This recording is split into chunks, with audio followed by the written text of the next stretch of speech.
Muy buenas noches y bienvenidos a un nuevo programa de Blanco y Negro. La instrucción fiscal en el caso del secuestro de Fernando Balda se acerca al final de la etapa procesal. Actualmente se encuentran en la toma de versiones de varios personajes que se han visto implicados, entre ellos el expresidente de la República, Rafael Correa. Esta vinculación ha generado diversas reacciones a nivel jurídico. Hoy en Blanco y Negro buscaremos dilucidar este tema. Bienvenidos.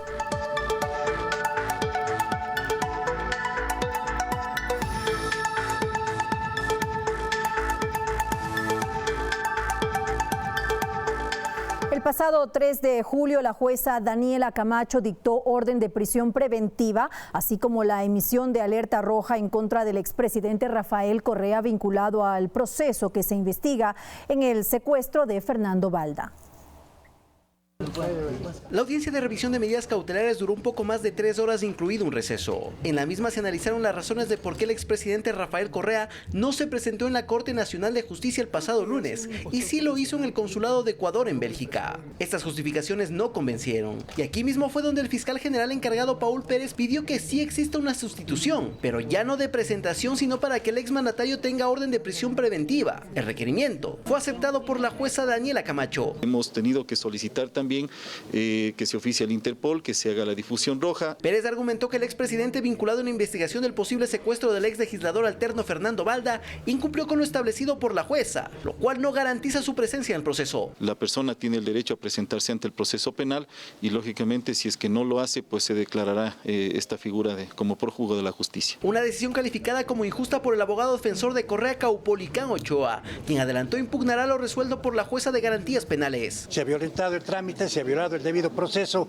se ha hecho gala otra vez de arbitrariedad. Prefirió no referirse a un posible pedido de asilo político para Rafael Correa, pues considera que aún hay instancias de defensa en el país. No obstante, Fernando Balda, acusador en este proceso, aseguró que no permitirá que eso suceda y por lo cual iniciará una campaña en contra del exmandatario, a quien lo responsabiliza de su secuestro en 2012. Para que constaten que esto no se trata de una persecución política, sino de un grave crimen de Estado. Este mismo día un cartel con este objetivo fue presentado, pues la orden de difusión roja en contra de Rafael Correa podría activarse en máximo 2 semanas, lo cual determina además el inicio del proceso de extradición. Alex Llanos, Telediario. Una intensa agenda mantiene la Fiscalía en las diligencias que desarrolla dentro del caso del secuestro del activista político Fernando Balda. El expresidente Rafael Correa fue convocado a ampliar su versión el jueves 12 de julio. Por falta de garantías en el proceso, el exmandatario Rafael Correa no acudió al Consulado de Ecuador en Bélgica para ampliar su versión. Así lo dio a conocer su defensa técnica. Garantías del caso en relación a que se respeten los procedimientos, tanto de lo que tiene que ver como el tema de la alerta roja de Interpol, como el trámite también y como el cumplimiento también de la audiencia de la apelación de prisión preventiva. Correa fue citado a las 12 horas de este jueves como parte de las diligencias que realiza la Fiscalía en el caso del secuestro de Fernando Balda. El exministro del Interior y actual legislador José Serrano, también citado, no asistió. Por su parte, Balda reveló documentos de la información que fue desclasificada por la Secretaría Nacional de Inteligencia en el proceso, mismos que harían referencia a la cotización de un estudio jurídico en Colombia por $200.000 para asumir la defensa de los agentes de inteligencia en ese país, a lo que se le habría denominado el operativo Guayacán. Son documentos de un estudio jurídico, Mejía y Quintero, de la ciudad de Bogotá, que le responde al secretario jurídico de la Secretaría Nacional de Inteligencia, Javier Redrován, sobre una cotización que éste ha solicitado para conseguirle patrocinadores a Raúl Chicaiza y a Diana Falcón, agentes implicados en mi secuestro. Diego Chimbo, abogado de los cooperadores de Ficaces, señala que jamás recibieron apoyo jurídico de la SENAIN en el vecino país. Cuando llegó al mismo asesor jurídico, le contestó diciendo que eso no se puede pagar de ninguna forma con fondos de la SENAIN, entonces no queda más allá que es una simple cotización que no trasciende a ninguna otra cosa más que un papel. En torno a posibles procesos que se desprenderían del caso en Colombia en contra del ex jefe de Estado, también respondió la defensa de Correa. No tengo ninguna noticia sobre el tema, no me consta, no se nos ha informado de ningún antecedente sobre el asunto. Tendrá que llegar las notificaciones correspondientes de Colombia de ser el caso. En este caso, para el viernes fue convocado a rendir versión el doctor Gustavo Yalc, quien fue secretario de la presidencia en 2012. Olga Velasco, Telediario. Y para analizar este tema presentamos a nuestros invitados de esta noche. Ellos son el doctor Ramiro García, catedrático de Derecho Penal de la Universidad Central del Ecuador, penalista, y el doctor Ricardo Cobo, ex juez del Tribunal Penal, también penalista. Hacemos una breve pausa y enseguida regresamos junto a ustedes. No se vayan, esto es Blanco y Negro.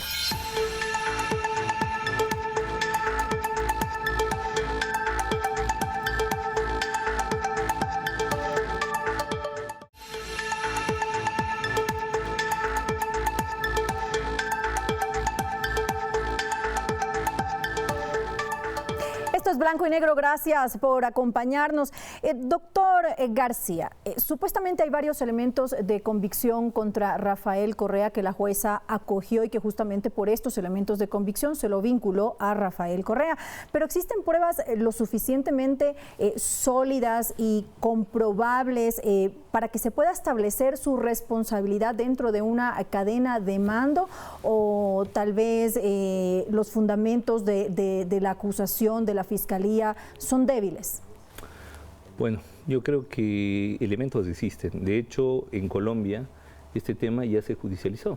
Que recordemos que agentes ecuatorianos van a Colombia, contratan sicarios de Cali para hacer este operativo en Bogotá, y luego, por una serie de torpezas que cometen a la hora de ejecutar este secuestro, son detenidos todos.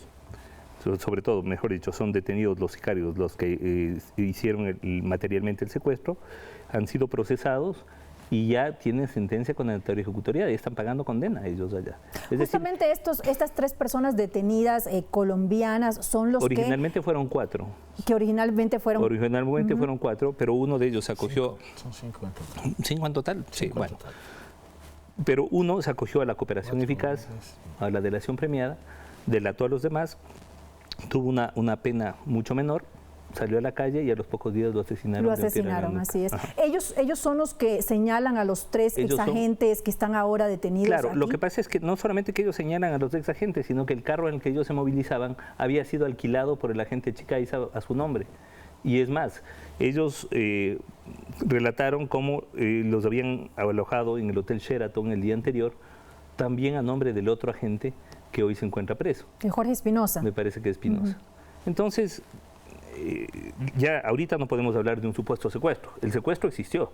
Lo que se está discutiendo en el proceso ecuatoriano no es otra cosa que si este secuestro fue ordenado, organizado y pagado desde acá del Ecuador, y además con fondos públicos. Ahora, doctor Cobo, ¿qué asegura que Correa sea el autor mediato de este secuestro, de estos hechos denunciados? Porque Raúl Chicaiza dijo que él habló 2 veces con el expresidente, una antes del secuestro y otra después del secuestro. Sin embargo, ¿existen pruebas sobre estas llamadas telefónicas? Muy buenas noches.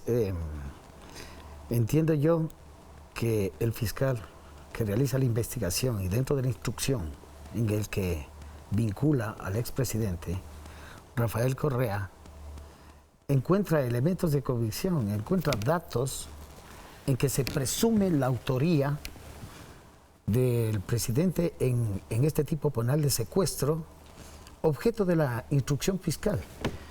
Y lo hace en base a las declaraciones de los procesados en los que ellos, desde allá de Colombia, que dijeron que las autoridades ecuatorianas fueron quienes les contrataron para que se realice este secuestro, el cual se dio, fue fallido, pero se dio, y hay una condena pues de los que intervinieron materialmente y responsablemente también en este delito, en este tipo penal. Concuerdo con Ramiro en ese sentido, existe una sentencia condenatoria entiendo que se acogieron ellos a un preacuerdo, lo que se llama aquí un procedimiento abreviado, y les dieron 60 meses de prisión. Entonces... 2 de ellos se acogieron. 2 de ellos se acogieron pues a este preacuerdo y existe una sentencia, es por eso que no podemos hablar de un presunto delito. El delito ya tiene una sentencia ya en Colombia, acá se está investigando y lo que indica pues la defensa de Fernando Balda es que se planificó y se financió desde la estructura del Estado. Y las versiones y los testimonios dan lugar, a mi parecer, que el fiscal le haya pues vinculado en el proceso a Rafael Correa. Doctor García, ¿se ha manejado en forma adecuada este proceso, esta etapa proceso? Mira, yo en general diría que sí. Creo que la Fiscalía ha actuado con acuciosidad, creo que la Judicatura ha garantizado los derechos de los procesados. Hay un punto en el que yo no estoy de acuerdo, en lo personal, que es en la prisión preventiva en contra del expresidente Correa. Creo que es desproporcional y no tiene razonabilidad. ¿Usted no cree que a ver, la prisión preventiva responde al desacato de Rafael Correa de no presentarse, de no acatar justamente la orden de la jueza de presentarse aquí cada 15 días como se había establecido? Partiendo de que la jueza dictó una medida sustitutiva que desde mi punto de vista tampoco es proporcional, tampoco tiene razonabilidad. Si usted vive en Quito y es procesada en Loja, o vive en Loja y es procesada en Quito, tiene todo el derecho a solicitar al juez que está tramitando la causa que se le permita presentarse en una unidad judicial de la porción geográfica donde usted reside. Ahora, pero el consulado de Bélgica tiene facultades jurisdiccionales. No, jurisdiccionales no, porque acaso ahí no va a una audiencia ni va a hacer ninguna decisión judicial. Lo único que tiene, por supuesto que tiene facultad para emitir una certificación de que tal persona a tal hora, tal día se presentó. Para eso tiene sobrada representación, no tiene ningún problema. Así que creo que tranquilamente si se quiso poner, digamos, una medida sustitutiva que ponga a prueba la actitud del procesado, de estar cerca del proceso, fácilmente se le hubiera podido hacer llegar a la oficina consular del Ecuador en Bruselas, que se presente ahí como se presentó. Entonces yo creo que más allá que estemos de acuerdo o no estemos de acuerdo con que si esa presentación era suficiente o no, yo creo que desde criterios de excepcionalidad no tenía mucho sentido la prisión preventiva, no tiene mucho sentido la prisión preventiva contra el expresidente Correa. Más aún si esta prisión preventiva lo que nos va a garantizar es que el proceso no continúe. Este es un proceso que va a llegar hasta la audiencia preparatoria de juicio y cuando ya pase a la fase de juicio va a quedar ahí porque el procesado no se va a presentar. Doctor, ¿cómo usted también considera que se extralimitó la jueza Camacho al pedir que Rafael Correa se presentara cada 15 días aquí en la Corte Nacional de Justicia en Quito, en lugar de haber dispuesto que se presentara en el consulado de Bruselas? Bueno, María del Carmen, la norma es bastante abierta y muy general y da lugar a que se puede interpretar que la jueza podría haber ordenado que se presente en el consulado de Bruselas en Bélgica. Porque la norma, el 524, dice que el juzgador podrá ordenar al procesado presentarse ante él, o sea, ante ella, ante la jueza Camacho, o ante la autoridad o institución que designe. Entonces, es muy general. Pero a efectos de garantizar la presencia... Perdón, Ricardo, que te interrumpa. ¿Autoridad o institución que designe? Es decir, no se circunscribe a... Bueno, inicialmente este fue el pedido de justamente Paul Pérez de Reina, del propio fiscal. Sí. Pero la decisión la tiene la jueza. Aquí hay algo, sí, lógicamente. El fiscal, dentro de sus atribuciones contempladas en el 195 de la Constitución, 411 y 404 del Código Orgánico Integral Penal, él puede solicitar, pero lógicamente y jurídicamente quien ordena es el juez. Y aquí prácticamente yo no sé si la defensa de Rafael Correa estuvo mal asesorado. ¿Por qué? Porque Mal asesorado por Caupolicán Ochoa, sí, el que es su doctor abogado Caupolicán Ochoa defensor. y sus abogados. Porque ¿qué hace? En vez de cumplir con el mandato legal, ¿sí?, de presentarse periódicamente cada 15 días en la sala de la Corte Nacional de Justicia a partir del 2 de julio, ¿qué hace? Él hace caso omiso y tabla rasa a ese petitorio y para mí comete un desacato que también es una infracción penal contemplado en el 282 del Código Orgánico Integral Penal, que habla de el incumplimiento de las decisiones legítimas emanadas de autoridad competente. Entonces, Correa, al escuchar que el fiscal general de la Nación encargado, Paul Pérez Reina, solicita que se presente en Bruselas, él hace eso y se presenta en Bruselas y hace, vuelvo a repetir, hace tabla rasa de lo que la jueza es quien ordenó la presentación periódica. No, conocemos, Ramiro, que la titular o el titular de la acción penal es la Fiscalía, sí. En el ámbito preprocesal inclusive puede desestimar, pero siempre tendrá que enviar el proceso hasta para archivo al juez. En último término, quien decide es aquí el juez. Y el artículo 542, por principio de legalidad, y el artículo 13 del mismo Código Orgánico Internacional, dice que tiene que interpretarse a la ley en forma estricta. Los tipos penales y las penas deben ser interpretadas en forma estricta, en el sentido literal a la norma. Es que justamente eso, lo que estamos hablando en este momento, doctor García, es el meollo del asunto. Es decir, si Rafael Correa, por más que se haya extralimitado, y tal vez sí, tiene usted razón al decir que se pudo haber dado la opción de que él se presentara en el consulado de Bruselas si la jueza así lo hubiera dispuesto.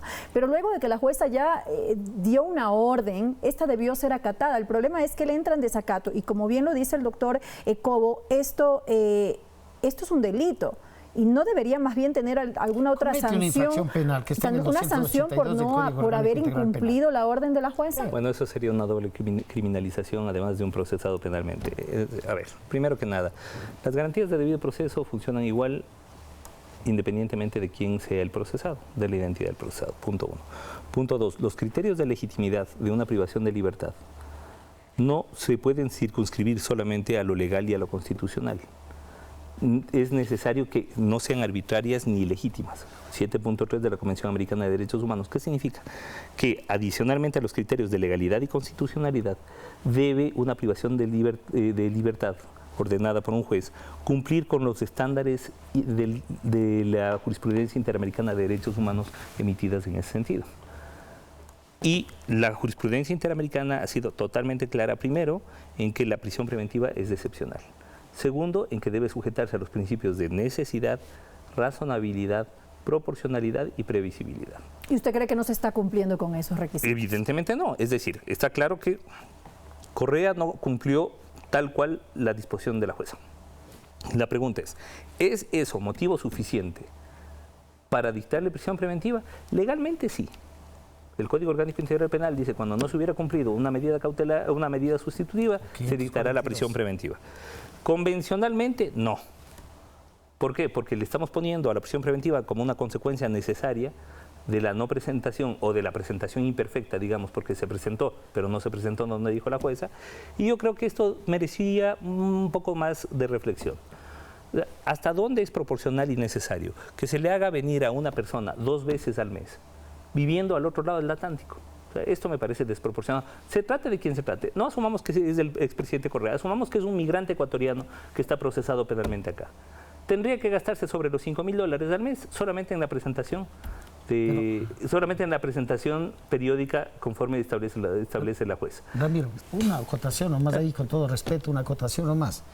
Pero también podría haber sucedido que si el presidente, el exmandatario, se presentaba aquí una, dos veces, digo yo, ¿no? Podría haber pedido, dice, podría después de él haber hecho una solicitud, al juez. ¿Para qué? Para que el juez, viendo que existe esa garantía, la garantía de la comparecencia de él al proceso ¿no? Y a la defensa y de los intereses de las víctimas, reparación integral, etcétera, podría haberle concedido de que posteriormente se presente en el consulado de Bruselas en Bélgica por su trabajo, por el da conferencias, etcétera, etcétera. Creo que hubo algunos errores. Pero me parece también. a mí que el móvil del asunto errores de parte errores, sí, es decir, yo como presidente errores de ambos lados. Yo como presidente del Colegio de Abogados soy muy respetuoso de la forma de ejercer de todos mis colegas, pero yo creo que hubo algunos errores de parte de la defensa. Primero, presentaron una apelación respecto de esta medida sustitutiva, cuando la apelación solamente procede respecto de la prisión preventiva, lógico. Entonces, claro,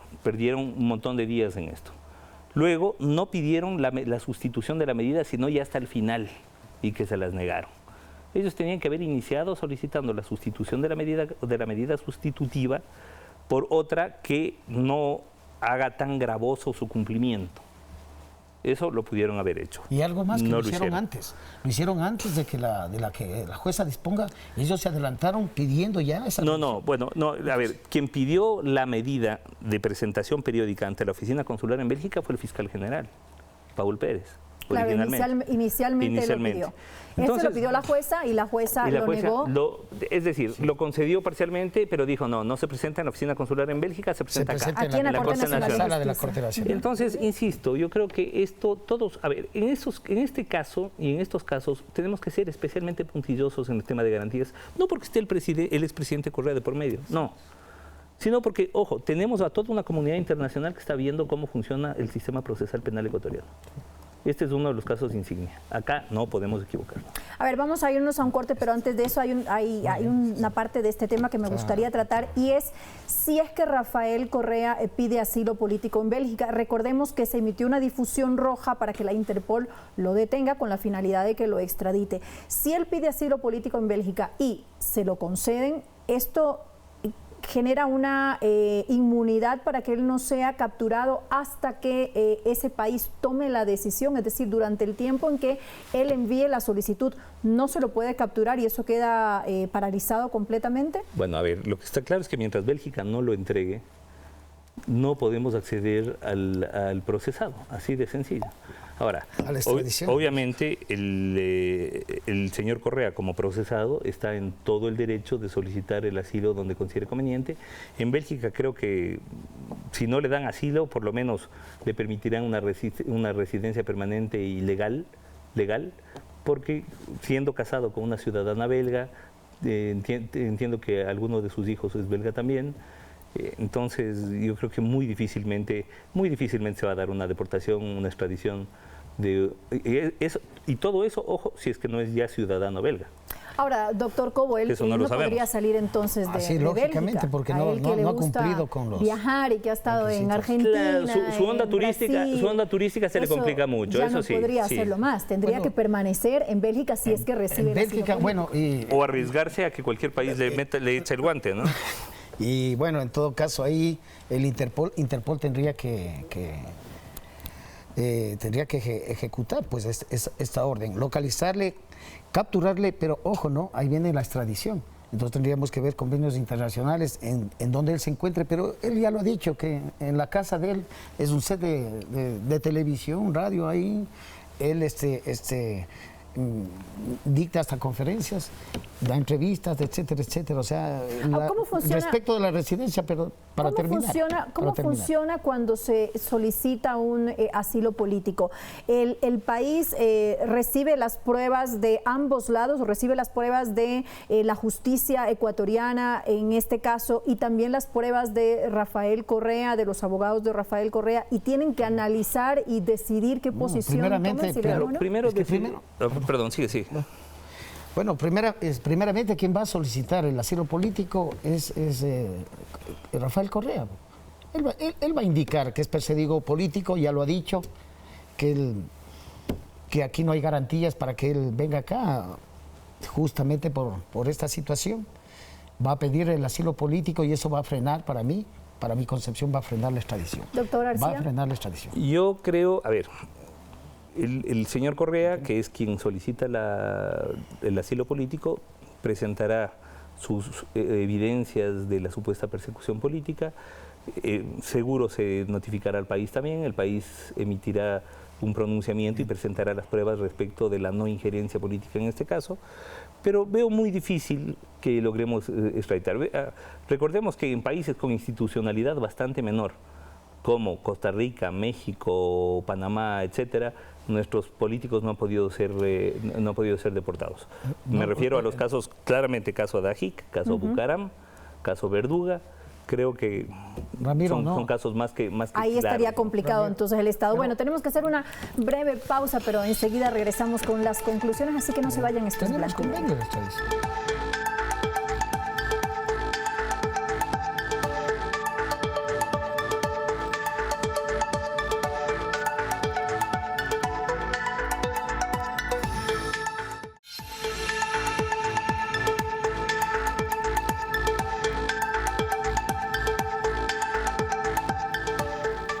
Esto es Blanco y Negro, gracias por acompañarnos. Doctor García, el 18 termina la etapa procesal. ¿Qué viene después de esto? Se tendrá que cerrar la instrucción fiscal y convocar a una audiencia preparatoria de juicio en la que se formulará el dictamen por parte del fiscal. Este dictamen podrá ser acusatorio o abstentivo, es decir, podrá decidir si acusa a uno, a varios o a todos los procesados, o se abstiene de acusarlos. Y si es que acusa, será por decisión de la jueza de garantías, que en este caso está actuando la doctora Camacho, si llama o no a juicio a los procesados y a cuál de los procesados los llama. ¿Puede haber una suspensión también del proceso que se sigue en contra de Rafael Correa, doctor Cobo? Bueno, después va a haber una suspensión en el momento que se llame la audiencia de juzgamiento. En la audiencia de juzgamiento, si no se presenta el exmandatario, estamos hablando de él, ¿no? O de los otros procesados, el que no estuviere pues presentándose ante la justicia, lógicamente que se suspende el juicio hasta que se lo detenga y pueda continuar. Lo que yo estoy mirando es que desafortunadamente y analizando un poco de lo que el exmandatario ha dicho en sus entrevistas, y lo que yo pues bastante complicado le veo es que va a llegar a la prescripción. Ahora, si él no se va a entregar a la justicia si no fue capaz de venir a la presentación periódica. No fue capaz de venir a la presentación periódica. Lo dudo mucho que tenga esa valentía jurídica, perdón decirlo así, de presentarse a la audiencia de juzgamiento si el fiscal presenta un dictamen acusatorio en contra de él. Si se suspende, ¿qué pasa? ¿Se esperaría que se cumpla la pena máxima del delito y se esperaría que transcurra el tiempo, el plazo de prescripción. Y él puede volver tranquilamente a Ecuador. Tranquilamente. Pero mientras tranquilamente. Tanto, es que ese es el problema. El problema de la prisión preventiva es que mal utilizada puede jugar exactamente en contra de los fines del proceso. Se supone que la prisión preventiva lo que garantiza es la inmediación del procesado y que el proceso pueda continuar efectivamente. En este caso juega al revés. Con la prisión preventiva, el expresidente Correa no va a venir nunca. ¿Esa orden de prisión preventiva de la jueza Camacho puede haber complicado todo el proceso entonces? No es que complica todo el proceso. Yo lo que creo es que garantiza que uno de los procesados no venga. Entonces, claro, todos queremos que exista sentencia, la que sea, la que en base de las pruebas el tribunal que se constituya en la Corte Nacional para juzgar decida, la que sea, porque no es que necesariamente tiene que haber sentencia condenatoria, no, o sea, la que sea. Veamos las pruebas, veamos la sentencia, veamos los recursos, pero nada de eso en el caso del expresidente Correa va a ser posible si no se presenta a la audiencia de juzgamiento, y con orden de prisión preventiva no se va a presentar a la audiencia de juzgamiento. Y no se va a hacer justicia entonces. Otra vez seguimos por enésima ocasión apostándole a los procesos fallidos. Y una última pregunta antes de cerrar, porque ya nos tenemos que ir. ¿Qué pasa con Romy Vallejo, que está implicado pero no está vinculado? Todos decimos lo mismo. ¿Qué pasa con Romy Vallejo? ¿Qué pasa con el entonces ministro del Interior? Sí, hemos visto que estos agentes trabajaban para la Dirección General de Inteligencia del Ministerio del Interior. Que nos digan por qué el señor Serrano, por ejemplo, no ha sido vinculado. Esto no se entiende. Y Galo Chiriboga también debe tener algún tipo de responsabilidad por lo que ya sabemos que, yo creo que ha ocurrido. Este proceso, que de hecho es el segundo proceso, porque el primero ya se dio en Colombia, va a dar lugar a un tercero y a un cuarto y eventualmente a un quinto proceso, porque además, ¿qué pasa con las personas que firmaron los cheques con los cuales se financió el secuestro con fondos públicos? O sea, es un caso especulado, pero clarísimo. Lógico. Bueno, lastimosamente tenemos que cerrar, nos hemos quedado con algunos temas para analizar. En el tintero, bueno, pero, queda pendiente, Pero solo para terminar, o sea, en el caso de que Correa no acuda a la justicia en una posible audiencia de juzgamiento, durante ese tiempo, y concuerdo con Ramiro, él tiene ya pues en carpeta, digamos así, algunos juicios en su contra, lesa humanidad, etcétera, etcétera, y después será juzgado. Y la prescripción, no nos olvidemos de que hasta 40 años se acumulan acá las penas y por diferentes delitos. Pero entonces, en este caso estamos hablando de un secuestro simple, estamos hablando de un delito que prescribe, que no puede ser además juzgado en ausencia. Así que le estamos apostando otra vez a un proceso fallido. Bueno, y con esto finalizamos. Gracias por acompañarnos y a ustedes también, amigos televidentes. Hemos escuchado dos posiciones sobre la vinculación del exmandatario Rafael Correa en el caso Balda. Finalmente, la decisión la tomará la justicia. Hasta la próxima semana.